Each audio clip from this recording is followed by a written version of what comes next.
They're going from the drawing board to a groundbreaking. For the past month, we've been seeing these renderings of a proposed makeover at Everbank Field. Now, News 4 Jax has learned that even newer sketches will soon be unveiled since the City Council last night approved the $90 million project, which will be half paid for by the taxpayers. Channel 4's Jim Piggott is joining us live from the stadium to tell us what's next and how all this affects the proposed shipyards project. Jim?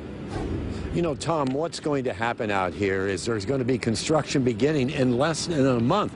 That's not much time, and still there are no concrete plans really in place or anything that's been presented to the city. So I was talking to the Jaguars today, their front office, and they told me that they are still working on this, though they hope to release some new drawings and some new plans within the next couple of days, or at least by next week. And that'll be really the first time we'll see exactly what's going to take place here. But there's still a lot of questions tonight about what's going to happen across the street over at the shipyards.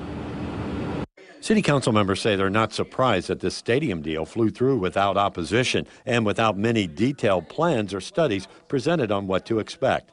Councilman Matt Schellenberg says he's sure those plans are in the works, but not by the city. What is going to happen is they were already designing it, moving forward with it, hoping that the city would pass it last night at the city council meeting.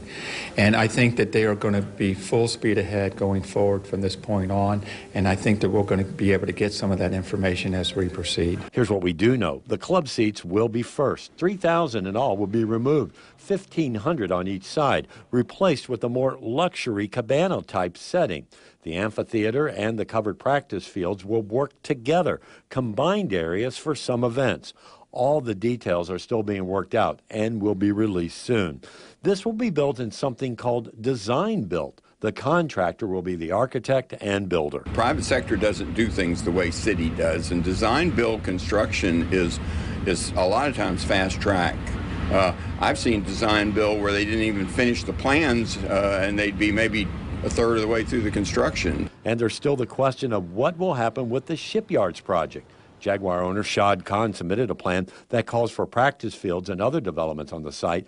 Obviously, the practice fields have changed, but we're told Khan still has a big interest in this property. I think that they're still looking hard at the shipyards. I think, you know, if you look at the proximity of the shipyards to this whole thing, is there sort of a monument being built to someone, in the sense that the total development of that area could be a significant coup for Mr. Khan. Last hour I talked to the head of the DIA, the Downtown Investment Authority. They're the ones that are really looking over the shipyards property, and they said they've been in talks with the JAGs since this whole plan has changed. They're waiting for the JAGs to submit a new plan of what's going to happen over there. That hasn't happened at this point. This group will meet next week, and they hope to be able to at least discuss this and bring it up with their members. We're live at the stadium. Jim Piggott, Channel 4, the local station.